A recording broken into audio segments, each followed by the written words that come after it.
All right, welcome to Halitics. I'm Hal Ginsberg. So glad to have you with me today. And I am disappointed, though, to announce that one person we don't have is Medea Benjamin. I had told you she was going to be on our program this morning, well, today, and I was confused. I made an error there. I thought she had confirmed today's date for a call-in interview, but I went through my emails and my texts, and I did not find that confirmation. So I was wrong. I do apologize. She's obviously extremely busy. You can see her there with her hands up in the back row. If you're looking at your screen, she's the second from the right, standing next to the white-haired gentleman. So I am so sorry we don't have Medea live on the phone. I don't do any interviews, by the way, in studio on Halitics. Everyone who has been on my program as a guest has called in. We do use Zoom or Google Meet to bring them into your computer, your phone, whatever device you use to watch and hopefully enjoy and be informed by Halitics. I do hope you will click subscribe. You can do that by clicking the blue and white square, the bottom right of your screen right now, if you're not already subscribed. And if you are, please tell your friends, tell your family, tell others who share our political perspective, or maybe you don't share my political perspective, but you find it provocative. And if that's the case, please share with those who you think would have a similar reaction. I actually lost a couple of subscribers in the past few days. I don't think my criticism, my really harsh criticism, relentless, some might say, criticism of Israel has gone over so well. And I don't know what to say about that, except, well, you know, them's the breaks. I tell you, though, you'll never hear me shade my opinion to suit my viewers or to suit my funders, because I don't have any funders and I don't have that many viewers. But you'll find that no matter how many I ever get, I would never pull my punches or present a view that I didn't feel was the right one just because it might be an unpopular. That is just not how I roll. I know some people do.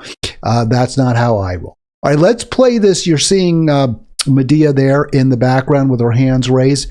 Let's play that video right now. If she's not going to be on the program, at least we can hear her. Thank you for this opportunity to testify before you today.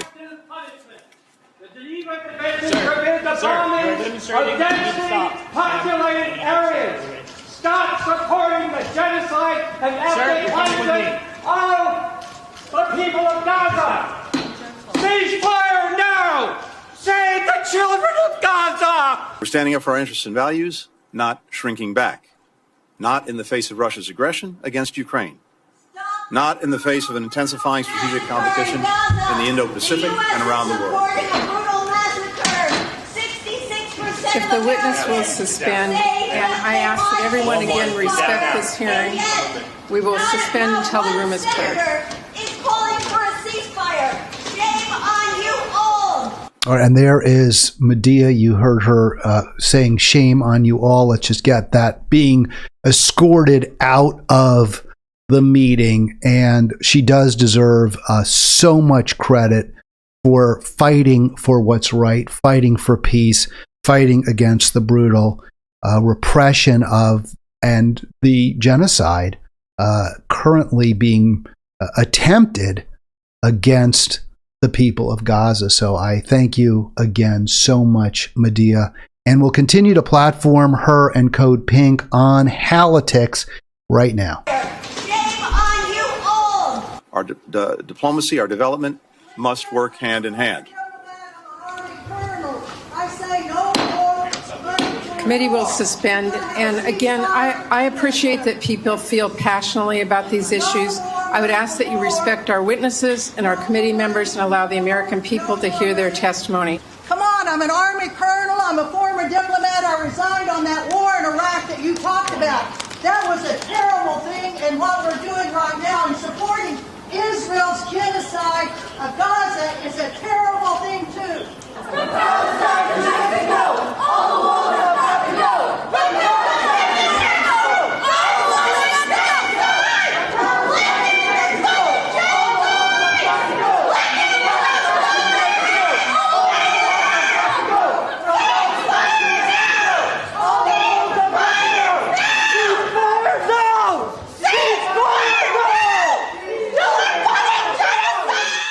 So how about the guts of those protesters to go into that Senate hearing and fight against our repression, our support with tremendous amounts of money, our support for the repression there. It is really impressive that they're able to do that. They're willing to do it. I tip my cap 100% to those heroes. They're tremendous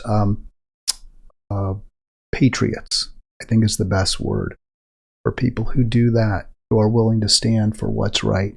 I hope you'll join me. I will be on the Mall this Saturday in D.C. So if you're in D.C., if you're in the area, or if there's a rally near you, maybe not in the District of Columbia region, please do participate. We really have to stand up and be counted. No, it's not to be equated with what Medea and her Code Pink group did. Obviously, in my opinion, certainly, and I've already made the point, they deserve, just extraordinary credit for fighting for what's right, for putting their bodies on the line. They were arrested, I believe. And that may be why there's no Medea today. I'm not sure about that. As I said, I erroneously thought that she was going to be on, that she had confirmed it, but she may have been planning. She knew about this, and she may not be in a position where she can join us. Let's join her. Let's show that we're listening to the call for peace and march for Palestine, to free Palestine this Saturday, 2 o'clock at Freedom Plaza. And again, I will be there. And if you're there, please come over and say hello. Would love to speak with you.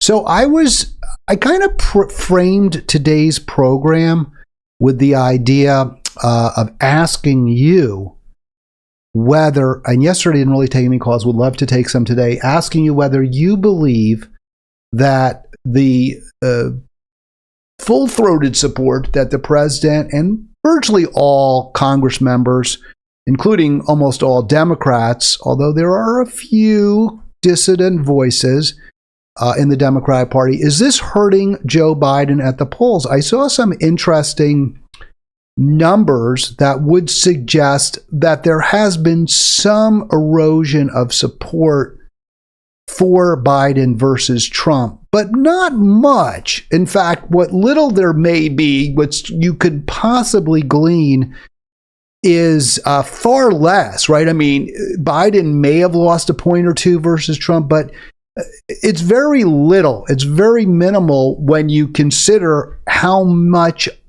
Democrats have expressed dismay over the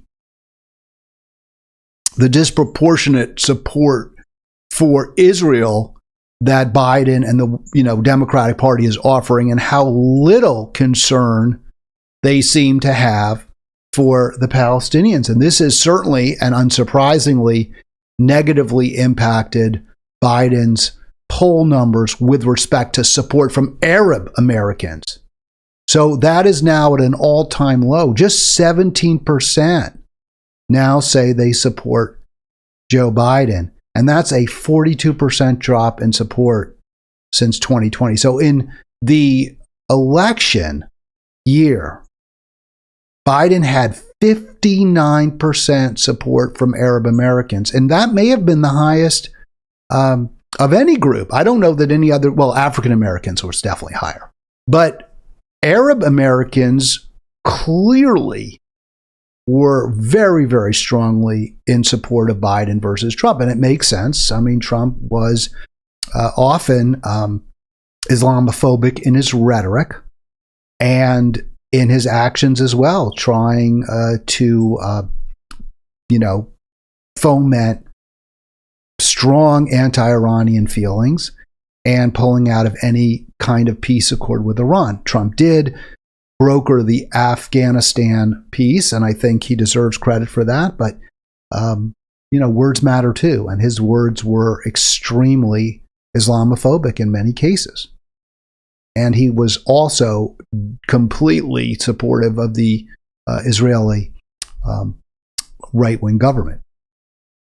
So it's no surprise that Arab Americans supported Biden, but now they are not.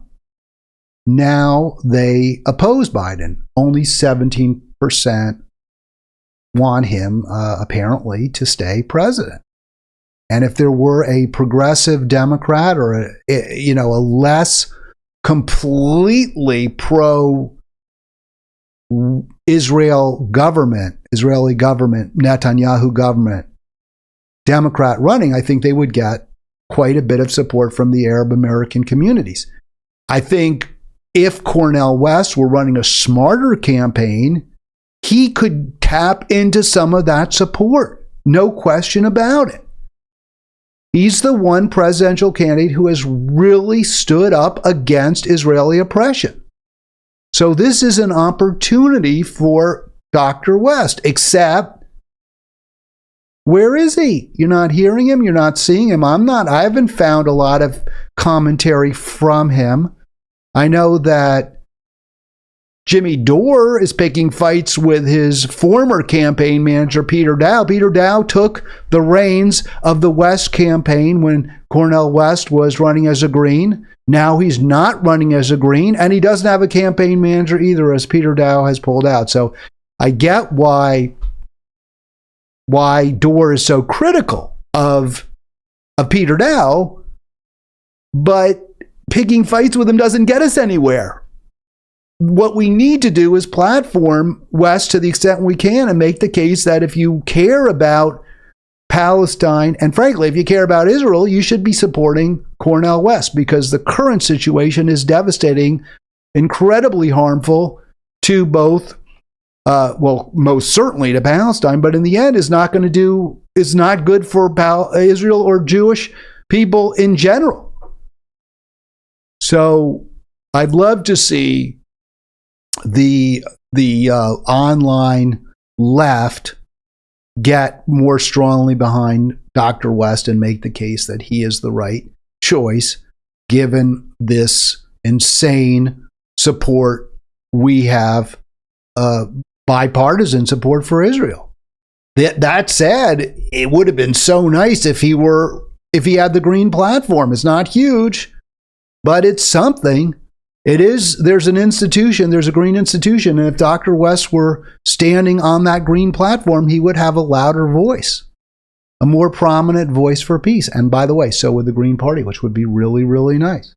All right, it's not just support from Arab Americans, but broader support across the board for Joe Biden from Democrats is now at its lowest level ever. It's at 37%. He had seen some recovery from that low level, but it is right back down at its bottom. And this is attributable, it appears, it's hard to know all the whys and wherefores, but you can see Gallup telling you that his rating is now at 37%, lowest ever. And it does appear to be attributable, per Gallup, to his support for Israel. Let's see if we can get that up there. A lot of young people really, really oppose, and obviously Arab Americans oppose our support, our full-throated, our indivisible support for Israel. That just doesn't fly with Democratic voters. The problem is, if you in any way question the support for Israel, you get primaried. And so there are a few Democrats I want to give credit to. Summer Lee has been calling for a ceasefire. Summer Lee is one of several Democrats who didn't support a resolution condemning, offering support for Israel. And we'll get to that in just a moment. But what's so frustrating, what's so upsetting, what's so problematic for our country is that Americans are split on how much support we should offer Israel, or if indeed we should offer any support for Israel. And yet there's virtually no split among Congress members or the Democratic Party as a whole, which has many critics of Israel within its ranks. You know, in terms of the rank and file, in terms of the voters, like myself. Although I'm not, well, I am a Democrat. I can't say I'm not. Why, though, then, if we are seeing so many Americans who don't believe we should be supporting Israel, certainly we shouldn't be supporting them financially and militarily, why then is, well, let's look. Let me first show you the numbers.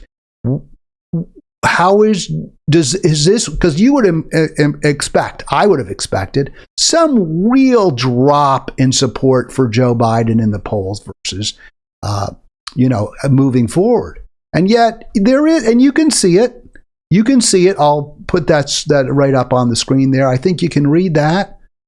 So you can see the most recent polls are at the top. And you see more red, the polls I highlighted in red, the Messenger Harris X, the Harvard poll, the Emerson poll, those all show Trump up by 4 points. But those show, of the last 6 polls, Trump is leading in 3 and tied in 3. And Biden isn't winning since October 17th.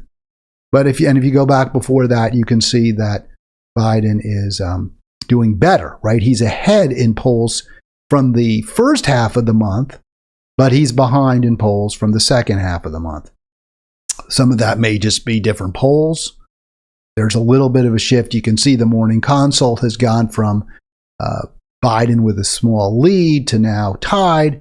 But really, there's pretty minimal movement, right? Pretty minimal. It really hasn't shifted much in support of Trump and away from Biden, which seems odd given that to me, it would seem odd given that there is clearly an erosion of support for Biden because of his, pro-current Israeli government. So what's behind that? Why haven't the polls moved more towards Biden? And just to note, the highlighted poll, the one that's in yellow, I highlighted that. I thought that it was a significant poll. That's the Ann Selzer-Grinnell poll from the Des Moines Register. And Selzer is called by the guru of polling, Nate Silver, the gold standard, right? She's the best pollster in the business. He has very often sung Ann Selzer's praises. So I thought it was relevant to highlight that one poll, since at least according to Silver, and I think others, she's gotten a lot right. She caught the movement away from Hillary in 2016 early on. She caught the movement towards Trump in at least Iowa in 2020 early on. So she clearly knows what she's doing. And she has this race dead even. I think that's where we all have it. That's where we all have it. So why is that, though? Again, wouldn't you expect that there would have been, a movement towards Republicans, movement towards Trump anyway, if Biden's staunch support for Israel is indeed harming him? Well, the problem, of course, is, and it doesn't take a rocket scientist to figure this out, is that Trump is as bad or even worse potentially than Biden. I have expressed some appreciation for some of Trump's positions when it comes to war. He did get us out of Afghanistan, or he started the ball rolling. It was ultimately Biden who pursued or followed the Trump plan. He did get us out. Likewise, Trump has called for a ceasefire in Ukraine, and he's absolutely right there. But when it comes to Israel, he's awful. He's as bad, if not worse, than Trump. Trump is as bad or even worse than Biden. Here he is. Group that cherishes life and cherishes our nation. Every single life that is lost in this conflict is on the shoulders of Hamas, Hamas alone. It's Hamas alone. And I think you have to really add in the word Iran. Iran. People don't want to talk about So it. calling for war with Iran. There can be no sympathy, no excuses, and no escape from these monsters, and we will... No sympathy for the thousands, 10,000 dead Hamas. 10,000 dead civilians, children, thousands of children killed by the Israeli onslaught. Now the ground invasion. No sympathy whatsoever for them. Biden at least has tried to blunt some of the worst actions by Israel, insisting that they turn the water back on or they turn the internet back on, that they provide basic necessities of life. Biden's done that. Biden's wrung his hands over the attacks on civilians. Trump just said no sympathy, no pity. So if you, like me, like Arab Americans, like many Jewish Americans, like tens of millions of Americans, maybe 100 million Americans, like the Code Pink activists, if you're sympathetic to the lost lives in Gaza, then where do you go? You certainly don't go to the guy on the screen right there. He's even worse than Joe Biden. And that's saying something. That's saying a heck of a lot. All right, the world does seem, at least through the United Nations, to be concerned about Gazans, about Palestinians.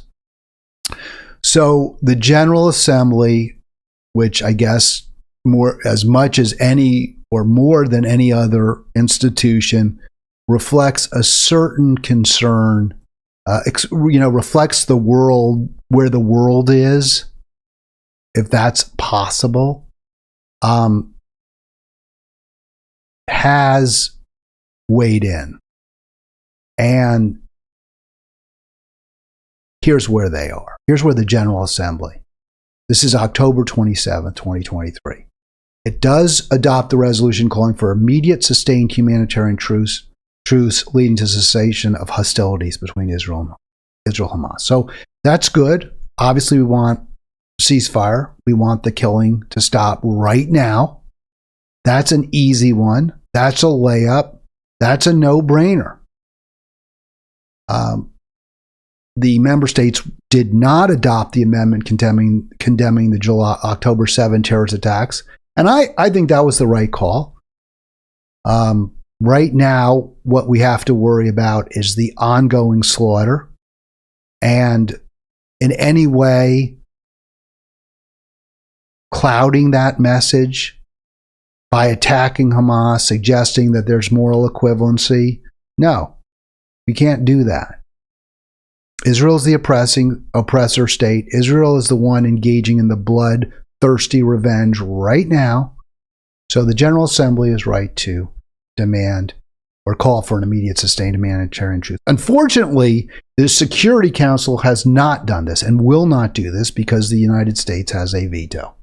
And so the US and I believe France and the UK have also vetoed the call for a ceasefire. They will not agree to that. And you won't even ever hear the White House ever say ceasefire. The White House will say the cessation of hostility. There are, I believe, let me see if I can get that.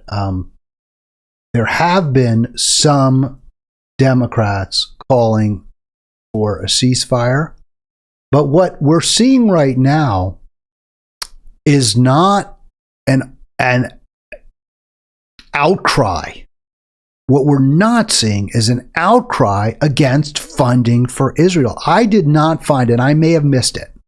So I apologize. I've gotten things wrong here. I believe I said the other day, maybe it was yesterday, that Marjorie Taylor Greene did support aid to Israel, that she was good on that discrete issue when it came to, in other words, funding military support, aid for military support. She was good on that issue when it came to Ukraine, but she would not stand up against the AIPAC, against the Israeli lobby. But I was wrong. So this is from yesterday's Newsweek. Full list of Republicans opposed to Israeli aid packages. And you have two there. You have Marjorie Taylor Greene. These are Republicans. And Thomas Massey of Kentucky. So, that's good. They deserve our credit. This is, I could not find, and I looked, I could not find any Democrats who were prepared to say no to that aid package. Now, there may be some. I know that, and I'll give some names because I don't have the slide. Well, I do actually. I do have a slide here. So let me see if I can give this to you. These Democrats voted against a resolution affirming support for Israel. Okay, so they include Rashida Tlaib. They are Rashida Tlaib, Cori Bush, Jamal Bowman. I'm not sure who Carson is. I apologize for that. And Green of Texas. I'm not sure who they are. AOC, Summer Lee, and then obviously, Delia Ramirez and Ilhan Omar have all voted against the resolution supporting Israel. You had one Republican no, and that's Massey. We mentioned him. He's already announced on the record he opposes military aid to Israel. He's the only Republican who voted against the resolution affirming support for Israel. I give him credit for that, of course, and I give him and Marjorie Taylor Greene a lot of credit for saying they will vote against any aid to Israel. That is the right thing to do. Good for them. You see some other Democratic present votes, not quite as bold, not quite as brave as the no voters, but okay, they did something right there. So good for them. Including Greg Casar of Austin in Texas is one of those names I see. If you want to join me, 240-363-7190. Love to talk to you. 240-363-7190. I did not take calls yesterday, so I would love to talk to you now if you want to about what we can do to express our opposition to the Israeli attacks on Gaza, the ongoing slaughter there. Is it enough to just vote no on a resolution affirming support for Israel? Is it enough if you're Marjorie Taylor Greene and Thomas Massey, the Republicans who said we're not going to vote for any aid to Israel? Where are the Democrats? I couldn't find any story that reported that any Democrat has flat out said they're going to vote no. I assume Rashida Tlaib will vote no. I assume Cori Bush will vote no. I certainly assume Ilhan Omar will vote no. And I assume AOC will vote no. And that's good. They should vote no. It's the right thing to vote no. Is it enough for them? Summer Lee, I hope you'll vote no. I assume you'll vote no. You've actually shown some guts too. And it's tough because she's from Pittsburgh. Pittsburgh was a site of a horrible anti-Semitic massacre several years ago. And feelings are raw. There's a feeling, I wish it weren't so. I don't share this belief in the least. But there's a feeling among some Jews that if you don't support Israel, if you criticize Israel in any way, if you don't support them completely, you're somehow anti-Semitic. I 100% reject that, but I know there's that feeling, and that feeling is somewhat strong among many in Pittsburgh. So I give Summer Lee credit, especially because she's been targeted by AIPAC, and she's going to be targeted again. But there is a but. The but is every Democrat on this in this tweet, mentioned in this tweet, voted for Hakeem Jeffries for House Minority Leader. And Hakeem Jeffries is completely 100% in support of aid for Israel. Unlimited, unquestioned, unchallenged aid for Israel. Hakeem Jeffries is funded in significant part by AIPAC, which has targeted some of the very names on this tweet, including, of course, Summer Lee, but also Tlaib and also Omar. They are responsible, AIPAC perhaps, but one of those groups responsible for defeating the, great supporter of Senator Nina Turner, great supporter of Bernie. Bernie, by the way, has not said he supports a ceasefire. Some of the names on this list have. None of them, as far as I know. And again, please correct me if you know I'm wrong, or if you think I'm wrong. I don't think any of them have said they oppose funding. Only the two Republicans I'm aware of have said that, and that is Taylor Greene and Massey from Kentucky. There is a funding bill right in the House, and it does look like this is going to be a political football. Everyone is bending over backwards to support Israel. But what the new speaker has done, Mike Johnson, is he's saying, I just want a standalone bill for Israel. I don't want to talk about aid for Ukraine. And also, if we're going to be funding Israel, we're going to give them all these billions of dollars, we got to figure out a way to pay for it. So I know how to pay for it. Let's take it out of the IRS's budget. Now, obviously, that's just stupidest, worst possible idea ever. You cut funding for the IRS, the Internal Revenue Service, you ultimately reduce the revenues that the government takes in. And the costs of the lost revenue is far greater than any savings that accrue from cutting staff, slashing IRS staff, and slashing their monies they have available for investigating tax cheats, scofflaws. So that's just, an obvious BS ploy by the speaker to protect rich and powerful people who don't pay their taxes. But and we shouldn't be helping Israel. We shouldn't be providing support for Israel. We also shouldn't be providing support for Ukraine. The Republicans, many of them, don't support aid to Ukraine, so they do want a standalone bill. In the Senate, support for Ukraine aid is very strong, and they don't want to get into a food fight over IRS funding either. So it's not clear how this is going to play out. I certainly hope that the Progressive Caucus in the House uses the leverage it may have, because you've got very narrow Republican majority. I hope they use their leverage to try to stop funding, or as much as they cut as much as they possibly can from both Israel and Ukraine. I'm not optimistic. All right, again, 240-363-7190. Please do click like. Please click subscribe. I have made the case that the best way for Jews and for Israel to protect itself and to be a sustainable country going forward is for Israel to take its foot off the throat of the Palestinian people. The murders by Hamas were a response to the brutal repression of Gaza and the settlements in the West Bank.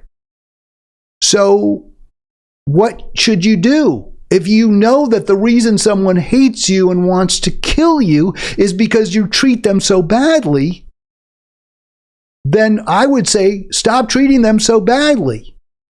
Go to Gaza and say, go to Hamas and say, look, we're going to stop isolating you. We're going to stop the killing. We're going to bring you into Israel. Let's figure out how we can do this peacefully.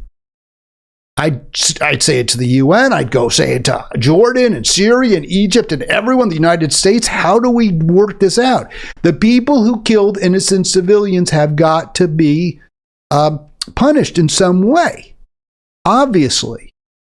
But we're going to incorporate you into our one state as full and equal citizens. That would be the way to assure, or at least make it much more likely Israelis will be safe going forward. It would also, by the way, make it easier for Jews around the world. So, we're seeing an outbreak, right? At least according to FBI, there's more anti-Semitism than ever. And I'm not surprised by that. You know, people bring that up and they say, oh, well, how can you be, against Israel when we're seeing more and more anti-Semitism? And I'm like, what? We're seeing more and more anti-Semitism because of Israel. Now, I'm not saying that's okay. Just like I'm not responsible for what Israel does. And my criticism of Israel isn't anti-Semitic. People shouldn't. No, you should not. I'm not guilty for what Israel does. But people do ascribe Israeli actions to all Jews. There's a collective guilt. There's a notion of collective guilt. And that's wrong. But it's understandable. That's what people do. It's certainly what Israel's doing. They're blaming every Gazan. They're blaming babies in Gaza for Hamas, for what Hamas did. Why do I say they're blaming them? Because they're killing them. They're bombing them. They're bombing hospitals. They're bombing refugee camps. They're bombing apartment buildings. They know children will die. And they don't give a rat's fat butt about it. It's awful. It's as evil as it can be. We'll get to John in just a sec. John, I want to play this. Well, let me get to you beforehand, actually. I will get to John. Just want to make the final point. So people blame Jews for what Israel's doing. I don't think they should. But on the other hand, Israel's largely, or is plays a big role in that. Israel's at fault to a degree for the fact that many people blame Jews for what Israel does, because Israel equates any criticism of itself as anti-Semitic. In other words, Israel ties itself to the Jews, to all Jews, to Jewish people. And because Israel does that, it's understandable that non-Jews would say, well, Israel says if you're Jewish, you can't criticize Israel without being anti-Semitic, and that Israel's the Jewish state. So, I guess all Jews are responsible for what Israel does. All right, let's get to John on the call. Now, I think that's BS. I don't agree with it. I think it's wrong, but I understand why it happens. And that's one of the big one reason among many that I am so incensed and angry and upset at what Israel's doing. Israel's making me less safe. John, good day. Thanks for calling. Good morning. Yeah, you had mentioned Ukraine, and I was just calling. I follow that war on Threads.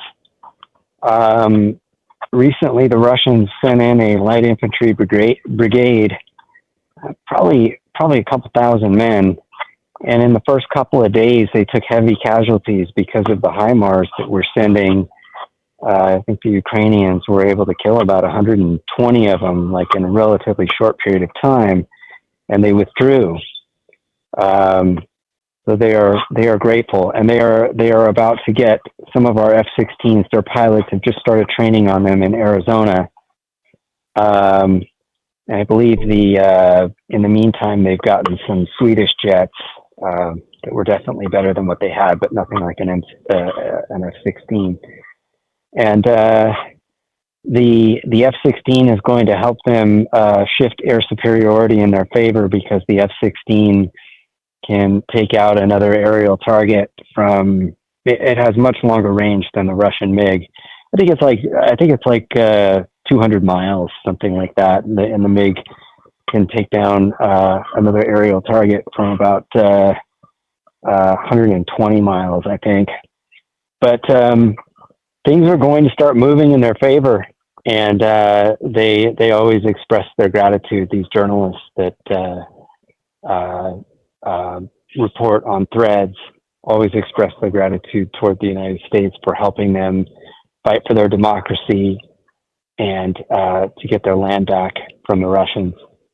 And I didn't want you to forget about that. What's going on over there? I haven't forgotten. I actually talked about Ukraine the other day and how basically the lines have barely shifted in over a year now. There's been little or no territorial change, and yet we're seeing more death, more destruction. It's an awful situation. I understand your position. I'll say this, John.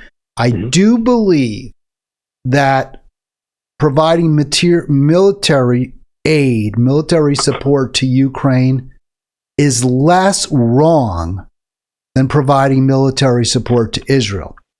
First of all, it is true. Now, it is true that Russia invaded Ukraine. I think there's, I don't want to get into all the reasons for that.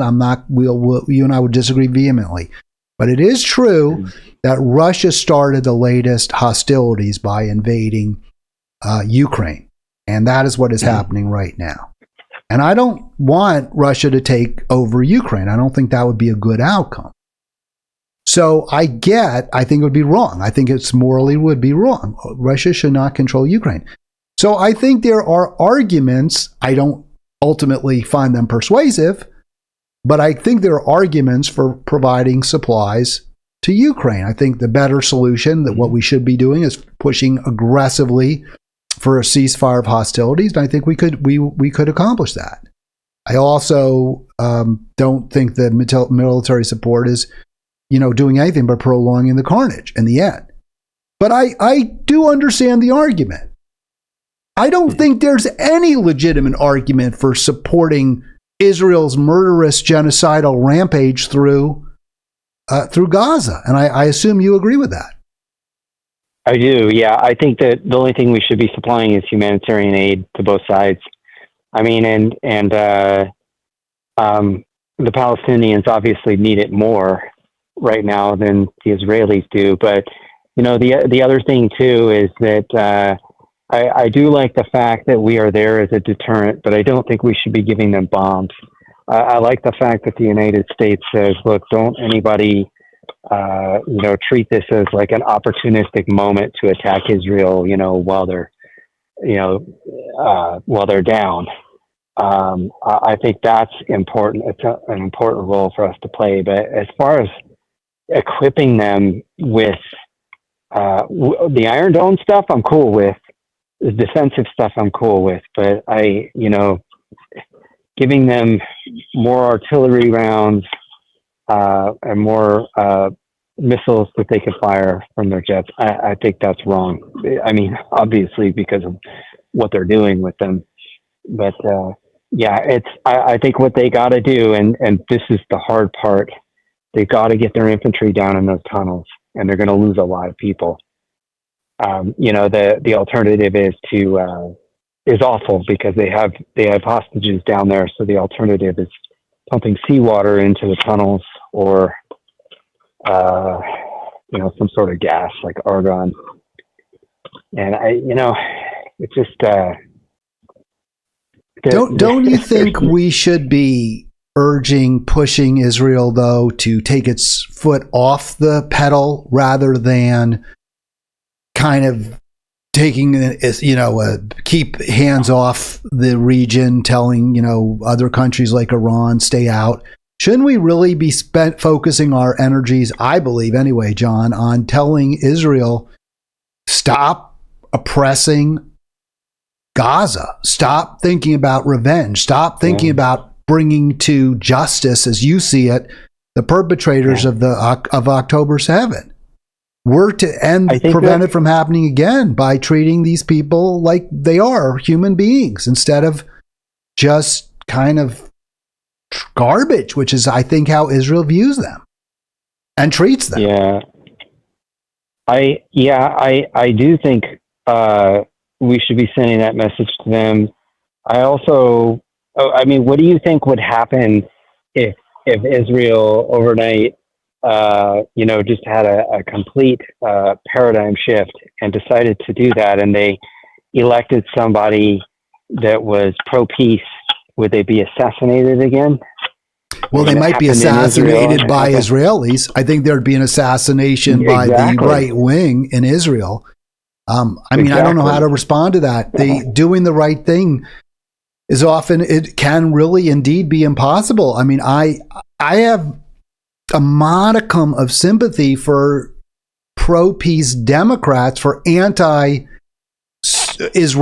support Democrats, because the second they say anything like Summer Lee has, immediately AIPAC starts spending millions to defeat them in the next election. And it does make it hard. I mean, they win. They win a lot of races, does AIPAC. They lose too. But they force politicians into defensive crouches, defensive modes. If they may have to say, well, if I'm willing to fight Israel here, I can't fight the fossil fuel industry as aggressively, because then they'll come after me. So, I mean, they're toxic. And I don't have a good answer to that. I have a little bit of sympathy. Ultimately, you have to do what's right, in my view, if you're a public servant. But you may make a calculus that, well, if I can't do good if I'm not in office. I like how right there, suddenly you weren't thinking in black and white anymore, that there was a calculus that they had to make. If they get unseated by AIPAC, that they now can't be there to be a vote to do the right thing for climate or for working people.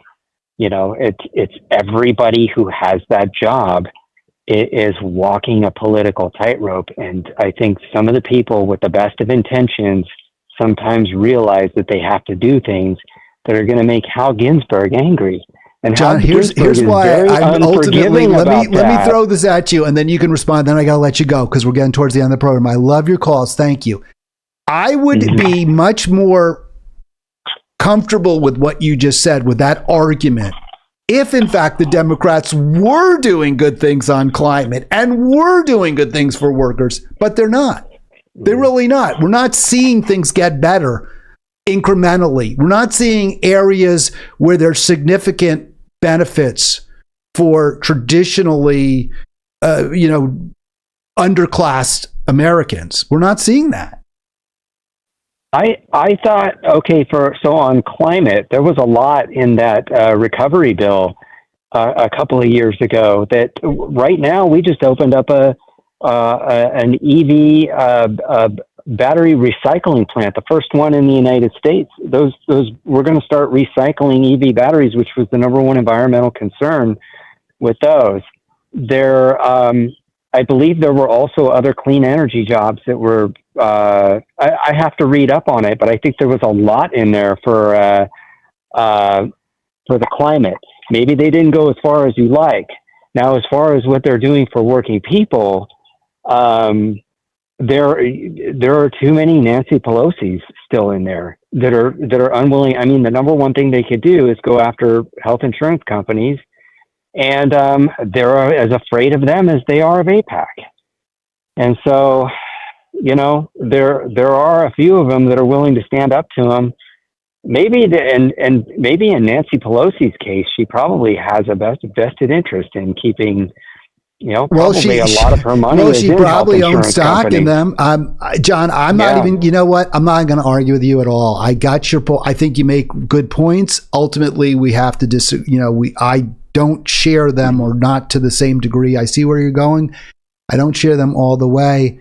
I would just note with regard to Pelosi, she is running for re-election next year. I think some people were wondering if that was going to happen, but it is going to happen. She's running again. Yeah, I'm sorry to hear that. I think she's past her sell date. I really do. I think she's past, I don't know what it is with California Democrats. They just seem to linger and just hang around forever. Obviously, we saw that with with Di-Fi, although not with Senator Boxer, who I always like better than Di-Fi, and also who I like better than Pelosi. But Pelosi is, she's not going anywhere. And even Jerry Brown came back. I guess he had a second and a third life. He was governor, he was mayor of Oakland, and then he came back and was governor again. Yeah. Well, yeah. And you know what, though? Hopefully these two senators that we have in there now, I believe all three candidates support Medicare for all, and Feinstein did not. I don't know how much I believe Adam Schiff. I don't believe that. I don't think Adam Schiff is a supporter of Medicare for all. Katie Porter. I think he is. I think he's changed. Send me that link. Send me something that reflects that if you can. I got to let you go, John. It's always great to hear from you. Keep calling in. I really appreciate it. We'll let John go, and or he let himself go beforehand. I could do that. I should have just shut off his. All right, 240-363-7190 is the phone number. I will be finishing off the program. I want to play this, though, just about why I really do believe. Well, I mean, the evidence is clear. What Israel's violent spasm against the Palestinian people has left us Jews less safe. We're in a dangerous period. A dire warning from FBI Director Christopher Wray that the terror threat level against the U.S. has not been this high since the emergence of ISIS. The gaps in our intelligence are real, and it's something that we have concerns about. Wray also testified about the rapid rise of anti-Semitism, referencing a 20-year-old Jordanian man who was arrested in Houston just last week. Who'd been studying how to build bombs and posted online about his support for killing Jews. According to court documents, Soheb Abouyash, seen here at a firing range, has been in direct contact with others who share a radical mindset. And in Nevada, a suspect faces charges for making violent threats toward Democratic Senator Jackie Rosen, who is Jewish. Not in the face of an intensifying strategic competition. All right, let me stop it there because we saw the protests earlier. So I'm going to not replay that aspect of this clip. But what you heard from Director Wray, and I guess it shifted to Blinken there. What you heard from Director Wray is that the terror threat for all Americans is going up. It's higher than it's been since Al-Qaeda. Okay, so 15 years, more than that. The terror threat is as high as it's been in over 15 years in the United States. So Israel's crushing Gaza is making all America less safe. Now, it could be that, okay, our support, the recognition among Arabs, anti-Israel Arabs, pro-Palestine Arabs, their recognition that the U.S. government fully supports Netanyahu, fully supports the Israeli government, means that we're a target. It means that we're a target. Now, I don't believe we should stop doing what's right because people don't like it. People might want to kill us. I do think we should stop doing what's wrong. And if people want to kill us because we're doing what's wrong, then that's an even better reason. That's yet another reason not to do what's wrong. You shouldn't do what's wrong because it's wrong, because we're hurting people, because our actions are leading to death, are leading to more fossil fuels being consumed, and therefore the planet's extinction being sped up. So those are all reasons we shouldn't be providing Israel with, carte blanche. And another reason we shouldn't be giving Israel carte blanche is because we're making ourselves a target by doing so.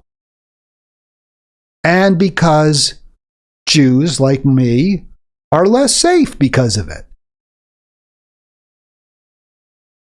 All right, I'll be back tomorrow. Thanks, John, for calling. Thanks all who are watching. Again, please, yes, I cannot stress this enough. And I guess I'm to blame too. I need more listeners, but I think it's partly my fault. I mean, more subscribers anyway, because I should do more promoting. But I don't. I'm not good at promoting. I don't like to promote. It's nothing I want to do. So since you know that, I'm going to put that on you. Promote me. And by the way, you'll do a better job promoting me than I'll do, because everyone will say, oh, of course you're promoting yourself. How? You love yourself. You think you're great. You want more audience for yourself.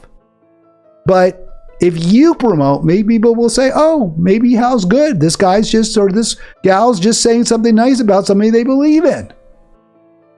So click like, click subscribe, tell your friends, tell your neighbors, tell your family.